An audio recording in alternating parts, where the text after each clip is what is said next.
Президент Садыр Жапаров аз эле мурда бүткүл кыргызстандыктарга кайрылып, катуу экономдобосок болбойт деди. Бул идея мага жакты. Эң зарыл деген нерселерге акча табуу кыйындап баратат. Дүйнөдөгү акыркы окуялардан улам кырдаал мындан да начарлап кетиши мүмкүн. Биз буга даяр болушубуз керек. Бирок андан аз өтпөй өзү экинчи жаңы Ак үйдүн курулушун баштап жиберди. Азыр абал оор, бардык жерде кымбатчылык, баалар өстү, жумуш жок. Эң зарыл деген нерселерге акча табуу кыйындап баратат. Кымбат буюмдарды сатып алууну кийинкиге жылдыра туруп, той топурду азайтып, каражатты ысырап кылбоого чакырам. Албетте кеп ушунда жана бул курулушка тартылган адамдардын репутациясында.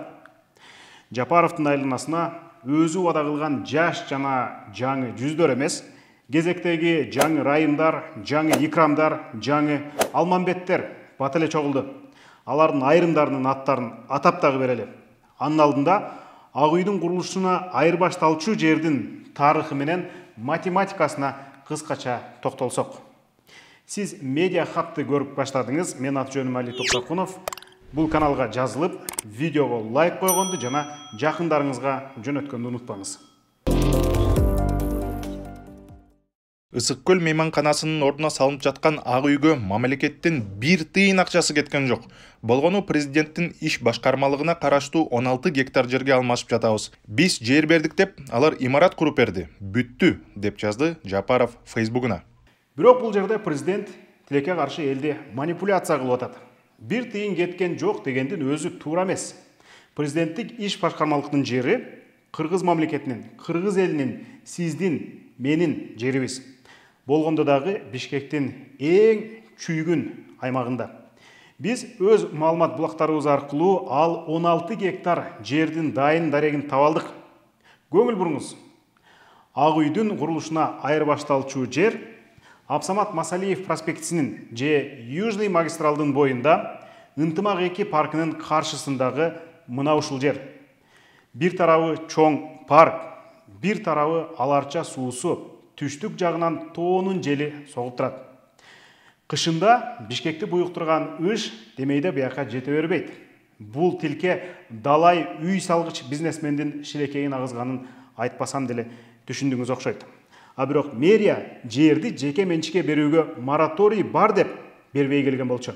А түгүл 2 жыл мурда футболчуларыбыз катуу жылдыз болуп, стадион салуу Кыргызстанда номер 1 тема болуп, FIFA миллиондогон доллар грант беребиз деп турганда дагы бул жер тилкесин ала алышкан эмес. Бирок бул тилке президенттин иш башкармалыгына өттү дагы, андан ары жеке колдорго суурулуп баратат. Президент Жапаровдун бул 16 гектар жер деле бир күнү жеке колдорго өтүп кетмек. Андан көрө мамлекеттин пайдасына бир имарат туруп калсын дедик дегенинин өзү дагы манипуляция. Мына эми жеке колго өтпөй эмнеси калды? Эми баасына токтолсок. Президент айткандай, жаңы Ак үй 1 тыйын коротулбастан салынып аткан жери жок. Бердеги 16 гектардын баасы эстен тандырат. Бул кабар чыкканы коомчулукта жердин баасы боюнча түрдүү пикирлер айтылып жатат. Ал пикирлерди жана ошол тилкеге жакын арада сатылып жаткан жерлердин баасын карап көрсөк, бул аймакта 1 сотых жер тилкесинин баасы 30 миңден 50 миң долларга чейин турат. Ошондо Ак үйдүн курулушуна айырбаштала турган жер 48 миллиондон 80 миллион доллар аралыгындагы баага арзыйт. Ушунчалык мүлккө айырбаштап туруп, чиновниктер үчүн жаңы кеңсе куруп берүү азыр керек беле? Бул зарылчылыкка кийинчерээк токтолобуз. Ага чейин проектти кимдер башкарып жаткандыгын айтып берейин.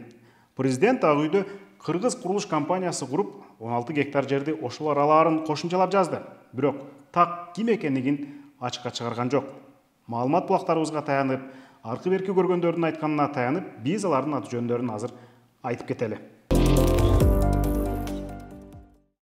Өткөн жылдын октябрында Бишкектеги ТЭЦти тейлөөнүн тарых таржымалы өтө күмөндүү бир Hampton Resources Limited аттуу чет элдик компанияга бергени жатышат деп айтып чыккан, эгер эсиңизде болсо. Өздөрүн казакстандыкпыз деп атаган, бирок түпкү тамыры Британияда жайгашкан, артында орус аялдар турган күмөндүү компанияга берип атышат.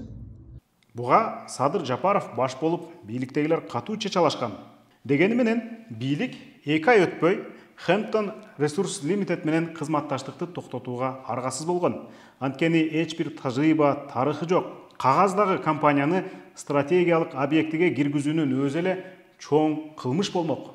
Муну эске салганымдын себеби дал ошол күмөндүү Hampton Resources Limited деген компанияны жылоолоп сүйрөгөндөрдүн бири Равшан Сабиров болсо, бири Марат Турсунбеков деген киши болчу. Бирок аз жерден кылым кылмышы болуп кете жаздаган бул иш үчүн алар жазага тартылышкан жок. Тескерисинче, андан чоң проекттин башына келишти. Бир аз кенен айтып берейин. Эл арасында Рыжий Марат деген каймана атка ээ бул киши президенттик шайлоодо Садыр Жапаровдун ишенимдүү адамы, а президент болгондон кийин коомдук башталыштагы кеңешчиси болду. Бул видео өткөн декабрда Токмоктогу балдар үйүнөн тартылган. Машина деген микроавтобус менен. Буну эми мына ушул ремонтко жардам берип аткан бу жерде сиздерге Нургалы мырза кел бери. Мынакей ушул жигит бизнесмен өзү строитель мынакей, анан Марат. Мына ушул жигит экөө угуп эле эч кандай мага дагы айтпай өзүлөрү эле келип мына жардам берип атышат.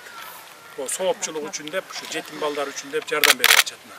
Анан мынакей Марат бир машина берди, сиздин атыңыздан тапшыралы деп.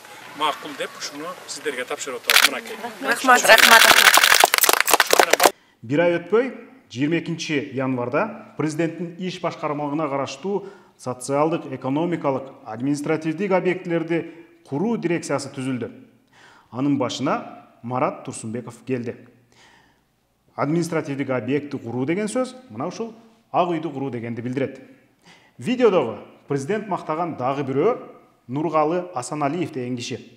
Азыр эле интернетке кирип, аты жөнүн жазып издесеңиз, Асаналиев тууралуу алдап кетти, кармалды дегенден башка маалымат аз. Ал Бишкекте бир университет ачып, чет өлкөлүк студенттерди алып келип окутам деп, акчаларын алып, бирок алдап кеткен үчүн издөөгө алынган. 2018-жылы июлда Кыргызстандан качып бараткан жеринен Манас аэропортунан кармалып камакка алынган болчу. Студенттердин $1000-2000 шыпырып жүргөн майдашылуун кандайча анан кийин камактан бошоп, меценат, ири бизнесмен, курулушчуга айланып кетти.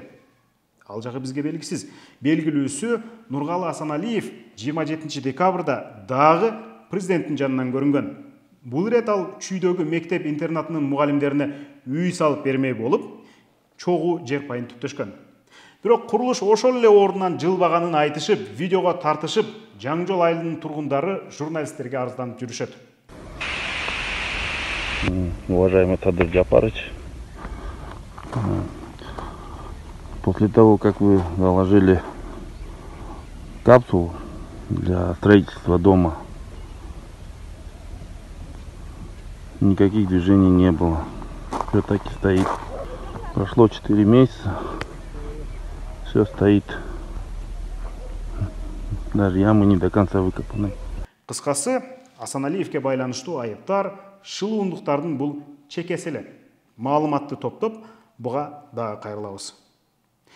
Андан тышкары жаңы Ак үйдү салчылардын катарында мурдагы депутат Дамирбек Асылбек уулун көрүшкөн. Ал трансулуттук уюшма кылмыш тобун түзүп, контрабанда менен алектенген деп 2018-жылы Казахстанда кармалган. Масштабы этой мафиозной схемы гигантские. На пассажирских участках бандиты обогащались на миллионы, а на грузовых суммы заработка вообще поражают воображение.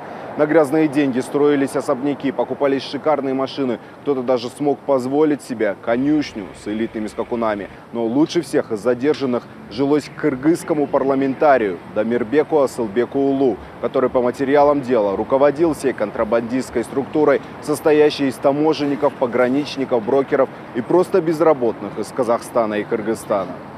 10 жылга кесилип, Кыргызстанга экстрадиция болгон. Бирок бизге жакшы белгилүү боорукер кыргыз соту аны эркиндикке чыгарган. Эми Асылбек уулу кандайча Ак үйдү салгандар менен чогуу жүрүп калгандыгы таң калтырабы? Албетте таң калтырат. Мына ушундай тарых таржымалы күмөн жараткан, кылмышка кириптер болгон адамдар 30 жылда болуп көрбөгөн курулушту ишке ашырмакчы. 30 жылда болуп көрбөгөн афера жасабас бекен? Баятан бери бир нече суроого баш катырып атканыңызды түшүнүп турам. Мындай тобокел команда менен чоң иш баштап, президент Жапаровка не зарыл? Азыркы ак үй жарактан чыкты беле? Деген суроолор. Биринчисине албетте президент өзү жооп берсин. Экинчи суроону талдап көрсөк.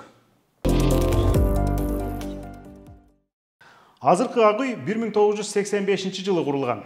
Калыстык үчүн айта кетели, сырты мрамор болуп зыңгырап турганы менен ичи жупун эле. Ошентсе дагы кулап түшө турган авариялык абалда эмес. Бишкек баштаган бир топ шаарларыбызда жүздөгөн кабат үйлөр бар. Сталинка, Хрущевка деп аталган алардын басымдуусу ак үйдөн бир топ улуу. Баарында киши жакшынакай эле жашап атпайбы? Буларды айтпай ак коелу. Кептин өзөгү элдин баары сөз кылган социалдык объектилерде. Жаңы ак үй салууга каршы болгондор эскирген оорукана, жетишпеген бала бакча, жыртык тешик жолдор, кооптуу мектептер, такталбай жаткан чек аралар деп эсептеп киришти.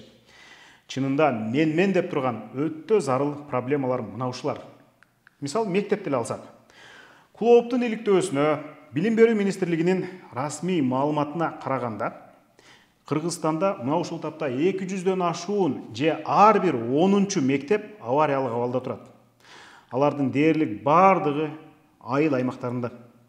Бул күн сайын 10 000 деген окуучу жана мугалим өз өмүрүн тобокелге салып билим алууга аргасыз дегенди билдирет. Кокустук болуп кетсе же кырсык болуп кетсе, толук кабарлай албай калышыбыз мүмкүн. Андай учурда биздин жоопкерчилигибизди эже агайлар сала албайт.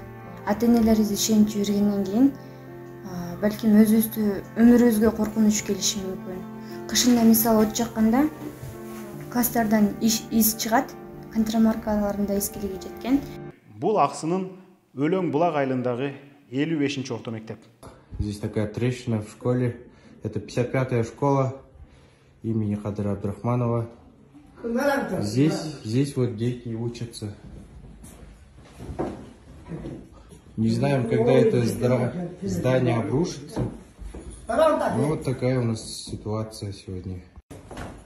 Вот это с другой стороны. Это здание построено очень давно. Уже вот 4 пальчика почти.